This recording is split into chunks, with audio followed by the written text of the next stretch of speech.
আল্লাহ কয় বান্দারে আমি তোকে এত সুন্দর করে বানাইলাম, এত মায়া করে বানাইলাম, যখন তোকে আমি দুনিয়াতে প্রেরণ করেছি, যখন তোকে দুনিয়াতে পাঠিয়েছি, তার আগে আমি 4টা কসম খেয়েছি। কয়টা কসম? জোরে বলেন, কয়টা কসম? 4টা কসম খেয়েছি। আল্লাহ রাব্বুল আলামিন সূরাতুল তিনের মধ্যে বলেছেন ওয়াত্তিন, তিনের কসম, ওয়াজাইতুন, জাইতুনের কসম, ওয়াতুরি সিনিন, পাহাড় পর্বতের কসম, ওয়াহাদাল বালাদিল আমিন, মক্কা নগরের কসম খেয়েছেন। কয়টা কসম খাইলেন? বলেন না কয়টা? ওয়াত্তিন, তিনের কসম, ওয়াজাইতুন, জাইতুনের কসম, ওয়াতুরি সিনিন, ওয়াহাদাল বালাদিল আমিন, এই ওয়াতুরি সিনিন পাহাড় পর্বতের কসম, ওয়াহাদাল বালাদিল আমিন, এবং মক্কা নগরের কসম খেয়ে বলতেছেন বান্দারে আমি তোকে এত সুন্দর করে বানাইলাম, এত মায়া করে বানাইলাম, লাকাদ খালাকনাল ইনসানা ফি আহসানি তাকওয়িম।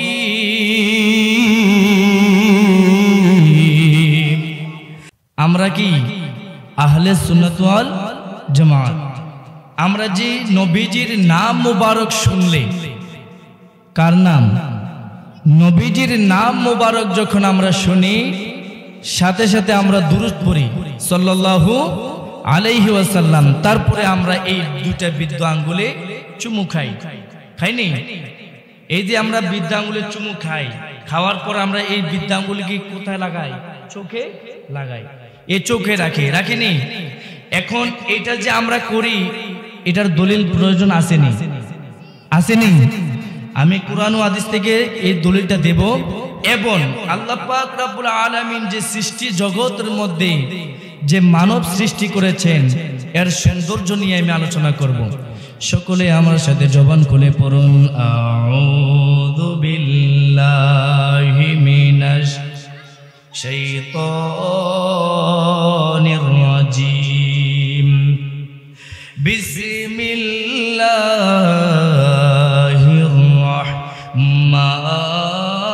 রাহমানির রহিম।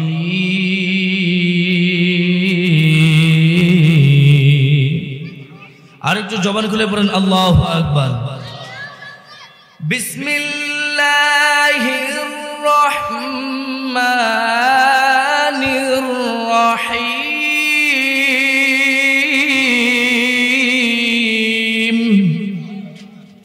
ফালা উকসিমু বিমাওয়াকি'ন নুজুম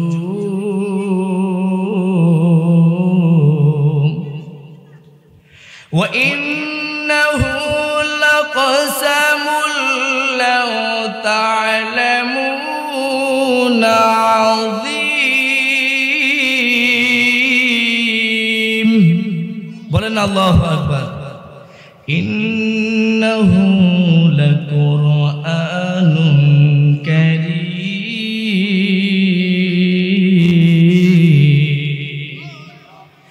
আল্লাহ পাক রব্বুল আলামিন এই গোটা পৃথিবীকে সৃষ্টি করার পরে যা কিছু নাজিল করেছেন, যা কিছু সৃষ্টি করেছেন, কোনো কিছু সৃষ্টি করার আগে শপথ গ্রহণ করে নাই, শপথ করে নাই এবং কসম খায় নাই। কিন্তু হ্যাঁ, 2টা জিনিস দুনিয়াতে প্রেরণ করার পরে, দুনিয়াতে প্রেরণ করার পরে, নাজিল করার পরে আমার আল্লাহ রাব্বুল আলামিন পবিত্র কালামের মধ্যে শপথ করেছেন, কসম খেয়েছেন। জোরে বলেন আল্লাহু আকবার। আর একটু জবান খুলে বলেন আল্লাহু আকবার। আল্লাহ কয় বান্দারে আমি তোকে এত সুন্দর করে বানাইলাম, এত মায়া করে বানাইলাম, যখন তোকে আমি দুনিয়াতে প্রেরণ করেছি, যখন তোকে দুনিয়াতে পাঠিয়েছি, তার আগে আমি 4টা কসম খেয়েছি। কয়টা কসম? জোরে বলেন, কয়টা কসম? 4টা কসম খেয়েছি। আল্লাহ রাব্বুল আলামিন সূরাতুল তিনের মধ্যে বলেছেন ওয়াত্তিন, তিনের কসম, ওয়াজ্জাইতুন, জাইতুনের কসম, ওয়াতুরি সিনিন, পাহাড় পর্বতের কসম, ওয়াহাদাল বালাদিল আমিন, মক্কা নগরের কসম খেয়েছেন। কয়টা কসম খাইলেন বলেন না কয়টা? ওয়াত্তিন, তিনের কসম, ওয়াজ্জাইতুন, জাইতুনের কসম, ওয়াতুরি সিনিন, ওয়াহাদাল বালাদিল আমিন, এই ওয়াতুরি সিনিন পাহাড় পর্বতের কসম, ওয়াহাদাল বালাদিল আমিন এবং মক্কা নগরের কসম খেয়ে বলতেছেন বান্দারে আমি তোকে এত সুন্দর করে বানাইলাম, এত মায়া করে বানাইলাম, লাকাদ খালাকনাল ইনসানা ফি আহসানি তাকওয়িম।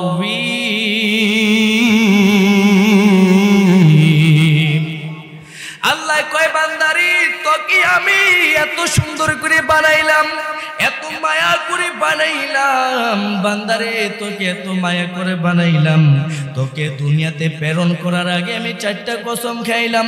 এই 4টা কসম খাইয়া বোঝানো হয়েছে রে বাবা আমাদেরকে এত মায়া করে এত সুন্দর করে বানাইছেন, কিন্তু আমাদের মাঝে অনেক মানুষ আছে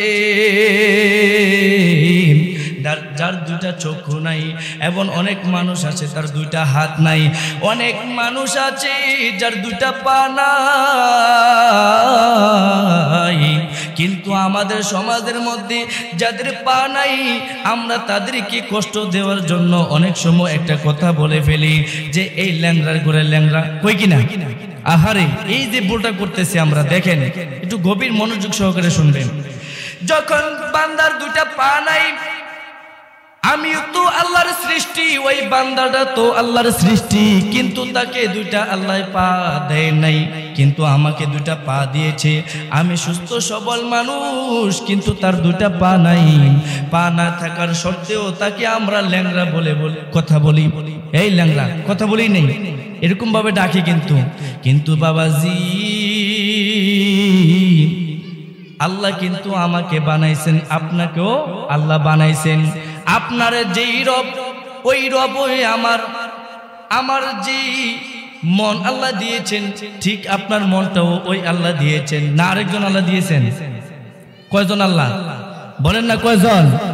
একজন আল্লাহ। এই একজন আল্লাহকে প্রমাণিত করতে যাইয়া ইমামে আজম হযরত আবু হানিফা রাহমাতুল্লাহ আলাইহি উনি একটা এই ইহুদির সাথে একটা বড় জলসার মধ্যে প্রমাণিত করেছেন যে আমার আল্লাহ একজন।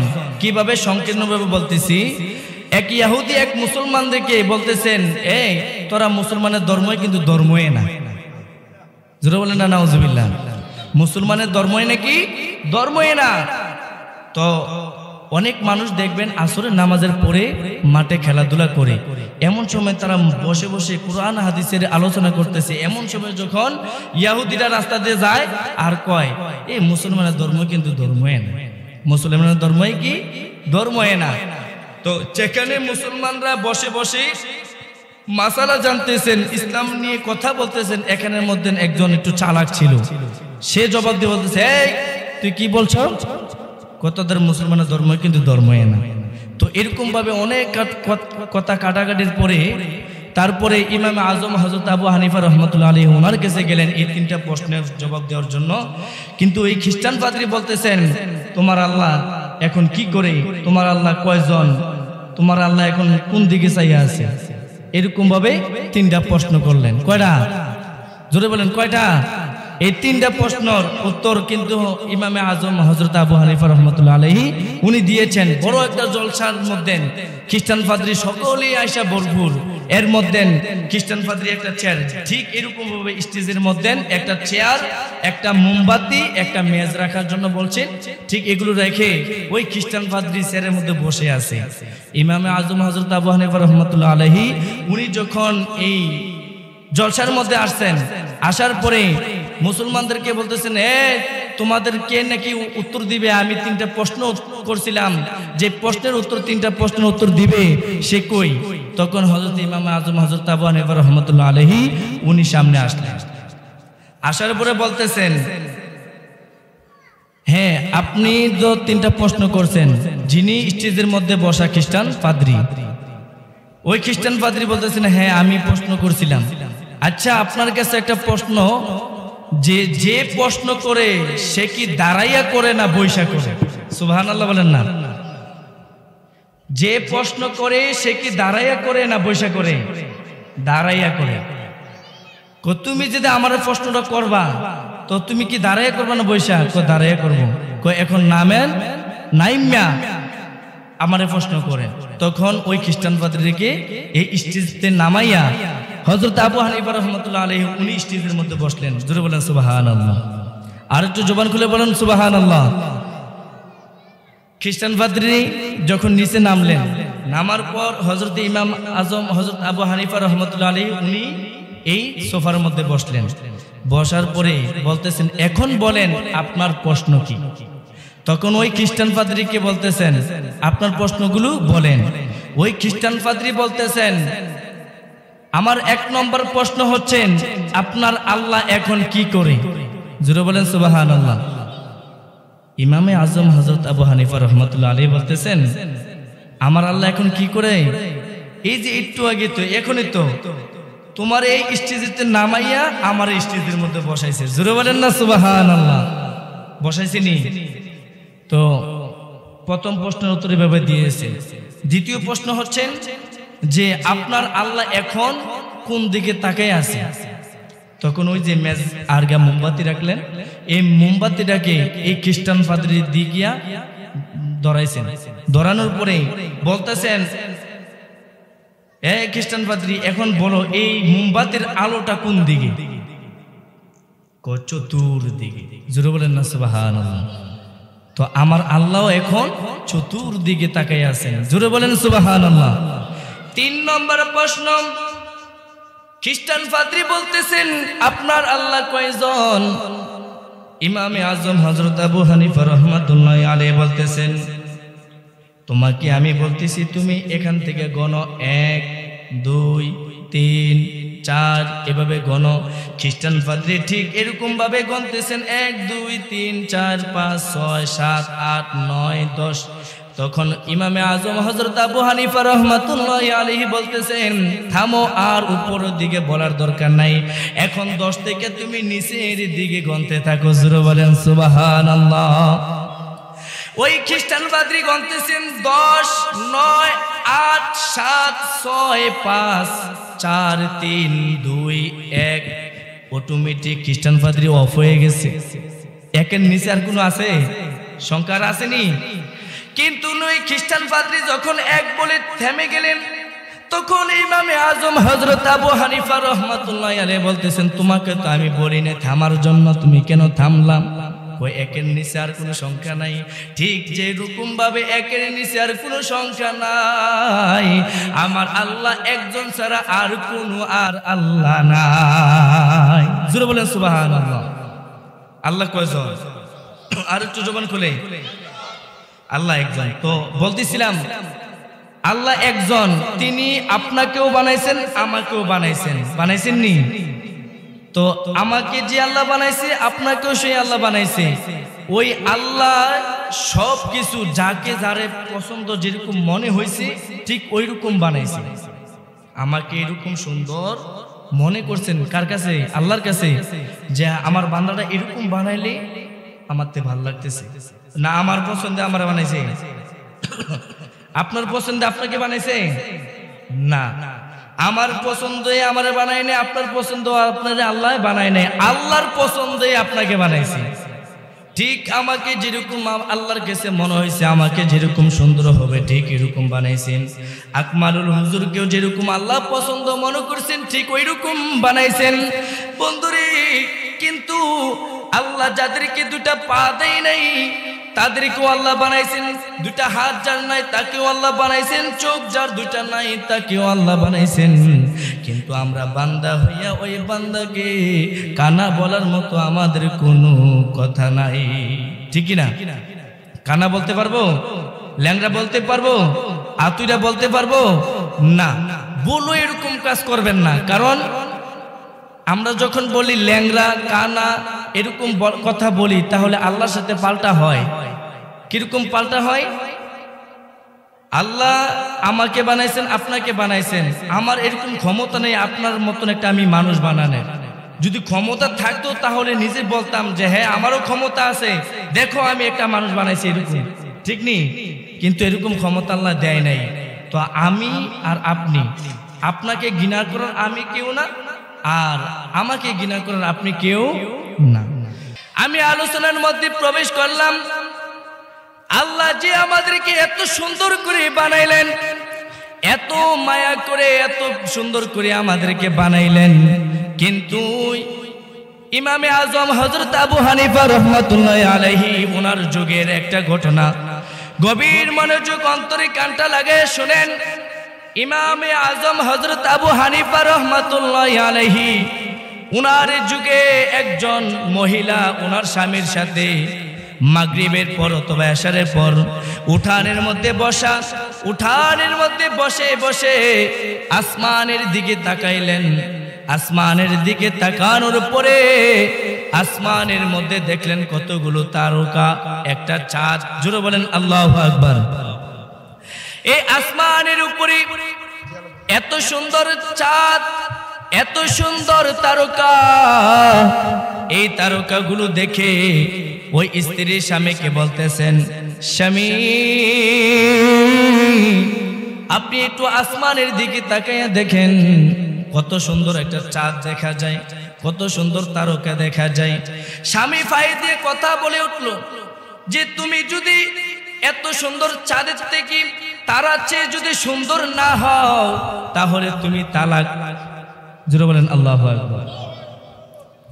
স্ত্রী দেখালো বালার জন্য, সুন্দরের জন্য, যে স্বামী একটু আসমানের দিকে একটু তাকান, তাকালে দেখতে পারবেন, দেখেন আসমানের মধ্যে কত সুন্দর ঝিলিক মিলিক করতেছে তারকা, এত সুন্দর একটা চাঁদ দেখা যায়।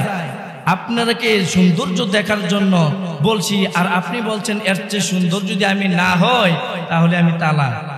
হায় হায়, স্ত্রী টেনশনের মধ্যে পড়ে যায়, দৌড়াইয়া দৌড়াইয়া গেলেন আলেমদের কাছে। আলেমদের কাছে যাইয়া বলতেছেন, হুজুর আমার একটা মাসালা দরকার। হুজুর বলতেছেন কি আপনার মাসালা, কি দরকার? কই আমার স্বামী বলছেন চাঁদের চেয়ে তারকার চাই যদি আমি সুন্দর না হই, তারকার থেকে চাঁদের থেকে যদি সুন্দর না হই তাহলে আমি তালাক। এখন কি আমি তালাক হয়েছি? তখন ওই আলেম বলতেছেন, হ্যাঁ তুমি তালাক হয়ে গেছো, কারণ তারকার মতো সুন্দর তুমি হতে পারবা না, চাঁদের মতো সুন্দর তুমি হইতে পারবা না। ঠিক এমনি ভাবে ওই মহিলাটার মনে কষ্ট। ওই মহিলাটা একজন নয়, দুইজন নয়, তিনজন নয়, 99 জন আলেমদের কাছে যাইয়া এই প্রশ্ন করলেন। প্রশ্ন করার পরে এই প্রশ্নের জবাবটা দিয়েছেন সকলে। 99 জন আলেমে বলতেছেন তালাক হয়ে গেছে। কিন্তু বাবাজি ওই মহিলাটা শেষমেশ একজনের কাছে গেলেন, যিনি হচ্ছেন ইমামে আজম হযরত আবু হানিফা রাহমাতুল্লাহি আলাইহি। ওনার কাছে যখন গেলেন, যাইয়া বলতেছেন, হুজুর আমার একটা প্রশ্ন। হুজুর আমি 99 জন আলেমদের কাছে গেছি, এখন আপনি শেষ, আপনার কাছে যে ফতোয়া আমি পাবো এই ফতোয়াটা কি আমি গ্রহণ করে নেব? ইমামে আজম হযরত আবু হানিফা রাহমাতুল্লাহি আলাইহির কাছে যখন মহিলাটা গেলেন, বলতেছেন, মা তোমার কি প্রশ্ন তুমি বলো বলো। ওই মহিলাটা বলতেছেন, হুজুর আমার স্বামী বলেছেন আমি যদি তারকার থেকে সুন্দর না হই, চাঁদের থেকেও সুন্দর না হই, তাহলে আমি নাকি তালাক হয়ে গেছি। এখন 99 জন আলেম আমাকে ফতোয়া দিয়েছে আমি তালাক হয়ে গেছি। এখন আপনার মাসালা অনুযায়ী আমাকে ফতোয়া দেন, আমি কি আসলে তালাক হইছি নাকি হইছি না? ইমামে আজম হযরত আবু হানিফা রাহমাতুল্লাহি আলাইহি বলতেছেন, মা তুমি আসলে তালাক হও নাই, তালাক হও নাই। হুজুর 99 জন আলেম কিন্তু বলছে আমি তালাক হয়ে গেছি, আর আপনি বলতেছেন আমি তালাক হই নাই। এখন আমি কারটা মানবো? আপনি তো একজন, কিন্তু আমি শেষমেশ নিয়ত করছি আপনার কাছ থেকে জানার পর আর কারোর কাছে জানবো না। এখন আপনি তখন বলেছেন, কোন আমার প্রশ্নের উত্তর দেন যে আমি যে তালাক হই নাই এর ফতোয়া কি, আমাকে ফতোয়াটা দেন। তখন আবু হানিফা রাহমাতুল্লাহি আলাইহি বলতেছেন, আপনি যে 99 জন আলেমদের কাছে গেলেন, ওই 99 আলেমদেরকে খবর দেন আগামী দিন মাগরিবের নামাজ অমুক মসজিদের মধ্যে সকলে পড়ার জন্য। ঠিক বাবাজি গভীর মনোযোগ। ঠিক ওই মহিলাটা যে 99 জন আলেমদের কাছে গেলেন, ওই আলেমদের কাছে যাইয়া বলতেছেন, হুজুর আপনারা তো আমাকে একটা ফতোয়া দিয়েছেন, আমার স্বামী বলেছে আমি তারকা থেকে যদি সুন্দর না হয়, চাঁদের থেকে যদি সুন্দর না হয় তাহলে আমি তালাক। এখন আপনি জি বলছেন আমি তালাক হয়ে গেছি, এই ফতোয়াটা আপনি সকলের সামনে দিবেন। আগামী দিন মাগরিবের নামাজের পরে ওই মসজিদের মধ্যে সকলে থাকবে, আপনি ওইখানে জামাতে সহিত নামাজ পড়বেন, নামাজের পরে ফতোয়াটা দিবেন। এমনি ভাবে 99 জন আলেমদের কাছে যখন মহিলাটা কানে পৌঁছানোর পরে হযরত আবু হানিফা রাহমাতুল্লাহি আলাইহি ওই মহিলাটাকে বলতেছেন, আপনি তালাক হন নাই, আপনি বাড়িতে চলে যান। আগামী দিন আপনার স্বামীকে নিয়ে ওই মসজিদের সামনে আসবেন। জোরে বলেন আল্লাহু আকবার। আর একটু জবান খুলে বলেন আল্লাহু আকবার। সংকীর্ণভাবে শেষ করছি, তো আমার ভাই আশা বলছে এটা বলে শেষ করে দেব। গভীর মনোযোগ, অন্তরের কানটা লাগিয়ে শুনেন রে বাবাজি। মহিলাটা টেনশনে ছিলেন, কিন্তু এখনো আরো বেশি টেনশনের মধ্যে আছেন। একজন বলছে আমি তালাক হই নাই, 99 জন আলেম বলেছে আমি তালাক হয়ে গেছি। এই টেনশনে পরে আগ পর্যন্ত ওনার স্বামীকে বলে রাখলেন, স্বামী আগামী দিন আপনি যে বলেছেন আমি যদি তারকার থেকে সুন্দর না হইতে তাহলে তালাক হয়ে গেছি, কিন্তু আসলে একজন হুজুর বলেছে আমি তালাক হই নাই, আপনি আমার সাথে আগামী দিন ওই মসজিদের সামনে যাইবেন। তখন ওই মহিলাটা যখন তার স্বামীকে নিয়ে মসজিদের মধ্যে গেলেন, মসজিদের সামনে দাঁড়ানোর পরে ইমামে আযম হযরত আবু হানিফা রাহমাতুল্লাহি আলাইহি মাগরিবের ওয়াক্ত হয়েছে, তখন মসজিদের মধ্যে আসলেন। আসার পরে দেখলেন ঠিক ওই 99 জন আলেম এখানে উপস্থিত। তখন কি করলেন, সকলে বলতেছেন, হুজুর আপনি যেহেতু এসেছেন আপনি আজকে নামাজটা পড়ান। জোরে বলেন আল্লাহু আকবার। 99 জন আলেম বলতেছেন যে হুজুর আপনি আজকে এই মাগরিবের নামাজটা পড়ান। ঠিক তখনই হযরত আবু হানিফা রাহমাতুল্লাহি আলাইহি নামাজের জন্য যখন মুসল্লার মধ্যে গেলেন, সকলে যখন নামাজের মধ্যে সারিবদ্ধ হয়ে দাঁড়ালেন, দাঁড়ানোর পরে যখন হযরত ইমাম আযম হযরত আবু হানিফা রাহমাতুল্লাহি আলাইহি আল্লাহু আকবার বলে নিয়ত বাঁধলেন, বান্দার পরে সূরা ফাতিহাটা পাঠ করলেন। পাঠ করার পরে সূরাতুল তিন সূরাটা নিলেন, বলতেছেন ওয়াত্তিনি ওয়াজ-যাইতুন, আল্লাহু আকবার, ওয়াতুরি সিনিন ওয়া হাদাল বালাদিল আমিন লাকাদ খালাকনাল ইনসানা ফি লা আহসানি তাকওয়িম। আল্লাহু আকবার বলেন না, আয়াতটা হইছে নি লাকাদ খালাকনাল ইনসানা ফি আহসানি তাকওয়িম, উনি বলছেন ফি লা আহসানি তাকওয়িম। পিছন থেকে 99 জন আলেম কিন্তু পিছনে আসেনি, 99 জন আলেম পিছনে। একজন আলেম বলতেছেন লাকাদ খালাকনাল ইনসানা ফি আহসানি তাকওয়িম। তখন ইমামে আযম আবু হানিফা রাহমাতুল্লাহি আলাইহি বলতেছেন আবার লাকাদ খালাকনাল ইনসানা ফি লা আহসানি তাকওয়িম। এমনি ভাবে একবার নয়, দুইবার নয়, তিনবার যখন একই ভুল করতেছেন আবু হানিফা রাহমাতুল্লাহি আলাইহি, তখন ওই পিছনে আলেমদের থেকে তিনবার প্রশ্নের উত্তর, তিনবার কিন্তু লুকমা দিলেন। দেওয়ার পরে গভীর মনোযোগ রে বাবা, গভীর মনোযোগ। তখন ইমামে আযম হযরত আবু হানিফা রাহমাতুল্লাহি আলাইহি নামাজটা ছেড়ে দিয়েছেন। নামাজটা ছাইরা দিয়া বলতেছেন কি ব্যাপার, আমি যে আয়াতটা নিয়েছি ওই আয়াতটা আপনারা মানলেন না কেন? কই আপনি যে আয়াত পড়েছেন ওই আয়াতটা হচ্ছেন ভুল, ওই আয়াতটা হচ্ছেন কি বলছি? লাকাদ খালাকনাল ইনসানা ফি লা আহসানি তাকওয়িম। আপনি বলেছেন লা আহসানি তাকওয়িম, এটা হবে ফি আহসানি তাকওয়িম।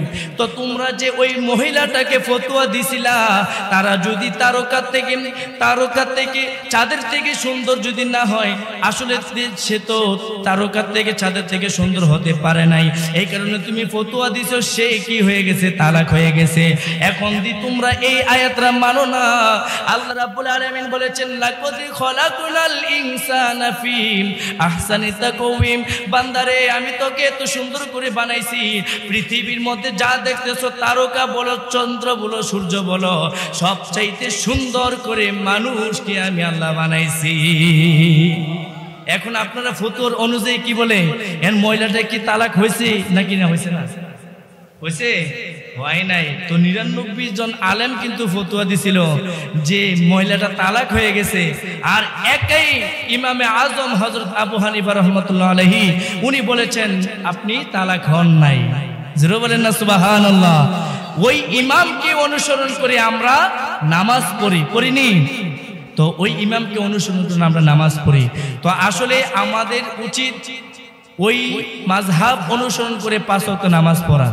তো যাই হোক, আমি এটা বলতেছিলাম, আল্লাহ কিন্তু আমাদেরকে অনেক সুন্দর করে মায়া করে বানাইছেন না? তো এই দিকটা খেয়াল রাখবেন। যারা কানা তাদেরকে কানা বলবেন না, যারা ল্যাংড়া তাদেরকে ল্যাংড়া বলবেন না, যাদের হাত পাও নাই তাদেরকে আতুরা বলবেন না। এগুলো বললে আল্লাহ কষ্ট পায়। আল্লাহ কি পায়? কষ্ট পায়। আল্লাহ যেন আমাদের সবাইকে এসব থেকে দূরে থাকার তৌফিক দান করে। সবাই বলুন আমিন। আরেকটা হাদিস বলছিলাম যে আমরা যে বিদ্যা আঙ্গুলের চুমু খাই, চোখে রাখি, শেষ।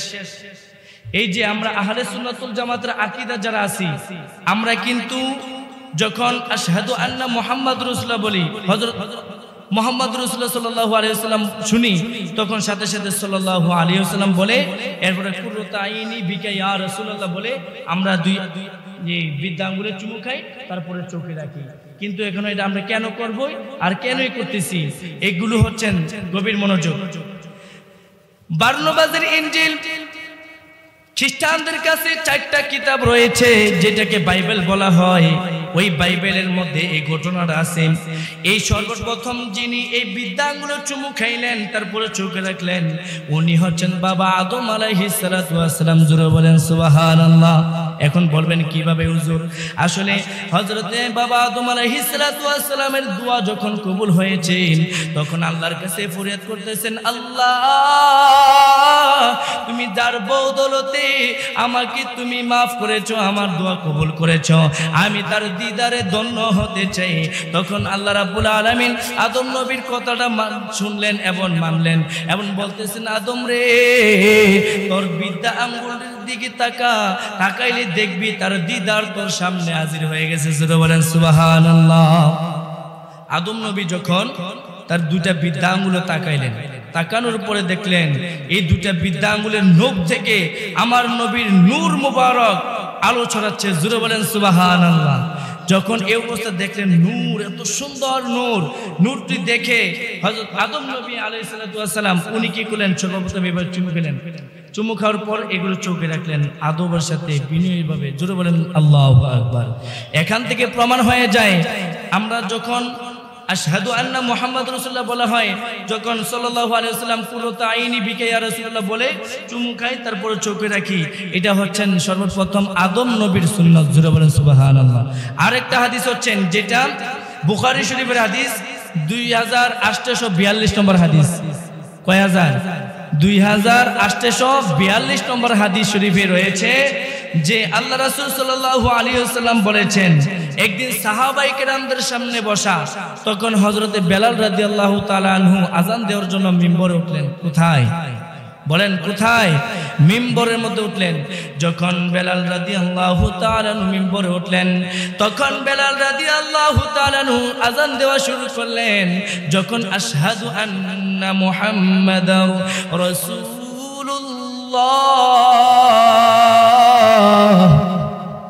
জোরে বলেন আল্লাহু আকবার। যখন বেলাল রাদিয়াল্লাহু তাআলা আনহু আশহাদু আন্না মুহাম্মাদুর রাসূলুল্লাহ বললেন, সাথে আবু বকর সিদ্দিক রাদিয়াল্লাহু তাআলা আনহু বসেছিলেন, সকলে এমন নম্র ভদ্র হয়ে বসে আছেন। তখন আবু বকর সিদ্দিক রাদিয়াল্লাহু তাআলা আনহু বলতেছেন, কুররাতু আইনি বিকা ইয়া রাসূলুল্লাহ, বলে তিনি কি করলেন, চুপ করে চুমু খাইলেন, তারপরে চোখে রাখলেন। যখন হযরতে বেলাল রাদিয়াল্লাহু তাআলা আনহু আযান শেষ করলেন, শেষ করার পরে আমার নবীজি বলতেছেন, ও আমার সাহাবীরা, তোমরা আমার দোস্তকে দেখেছো নাকি আমল করেছে? একজন সাহাবী দাঁড়ায় বলতেছেন, ইয়া রাসূলুল্লাহ, জি দেখেছি। কই কি আমল করেছেন?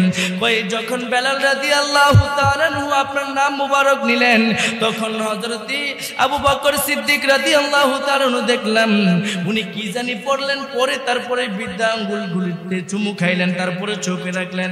কহে হ্যাঁ, এই আমলটার কথাই আমি বলতেছি, এই আমলটার কথাই বলতেছি।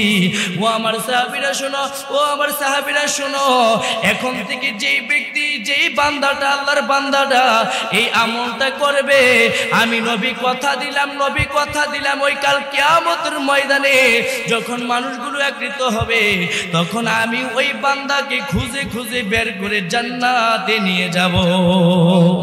জোরে বলেন আল্লাহু আকবার। তো এখান থেকে প্রমাণ হয়ে যায় এই আঙ্গুল, দুইটা আঙ্গুলের চুমু খাওয়া এবং চোখের বকর সিদ্দিক রাদিয়াল্লাহু তাআলা আনহুর সুন্নাত। জোরে বলেন সুবহানাল্লাহ। তো দুইটা দলিল পাইলাম, আদম নবীর সুন্নাত, তারপরে আবু বকর সিদ্দিক রাদিয়াল্লাহু তাআলা আনহুর সুন্নাত। দুইটা দলিল পাইলাম, আর কি দলিল লাগে? আর দলিল লাগেনি। এখন প্রশ্ন হতে পারে, হুজুর এই যেটা রাখি, যখন আদম নবী চুমু দিছে তখন তো নূর দেখে দিছে, নূরটা দেখে তারপর চুমু খাইছে, তারপর চোখে রাখছে। এখন আমরা যে চুমু খাই, এখন তো আমরা নূর দেখি না, এখন আমার তো কি হবেই না। আরে বাবা জি, গভীর মনোযোগ। সাফা মারোয়া পাহাড় দুইটা, কয়টা?